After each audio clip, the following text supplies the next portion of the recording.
என்னோடய டவுன்லைனில் இருக்கிறவங்க ஒரு சிலர் வந்துட்டு ஒரு சில ஆடியோ மெசேஜ் எனக்கு அனுப்பியிருக்காங்க. அந்த ஆடியோ மெசேஜை நான் ப்ளே பண்ணுறேன். இது வந்து யாரோட மனதையும் புண்படுத்துவதற்காக அல்ல, சும்மா ஒரு ஃபன்னாக நினச்சிக்கோங்க. சரிங்களா?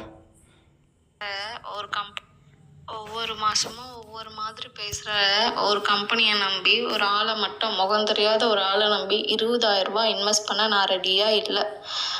ஒரு வேளை காசு இல்லாமல் நீங்கள் எல்லாம் ஜாயின் பண்ணுங்க அப்படியே கண்டினியூ பண்ணலாம் அப்படின்னா வேணால் மேபி இருக்கலாம், ஜாயின் பண்ணலாம். ஆனால் இதுக்கப்புறம் யாரையும் இன்வெஸ்ட் பண்ண நான் விடவே மாட்டேன். என்னோட டவுன்லைனரை முதல்ல முகர கட்டியை காட்ட சொல்லுங்கள். அதுக்கப்புறம் 20,000 தரலாமா வேண்டாமான்னு யோசிப்போம். பேசிட்டு இருக்கும்போது இடையில ஐயாவா வாடாமடான்னு எதுவும் சொன்னியா? ஃப்ளோல ஏதாவது வந்திருக்கும். கடைசி வரைக்கும் அந்த மூஞ்சியை காட்ட மாட்டுறாரு. அப்படி என்னதான் அழகா இருக்குன்னு நாமளும் பாத்துடலாம். சரி, நான் செவனே தானா போய்க்கிருந்தேன். யாரு வம்பு தும்புக்காச்சும் போனா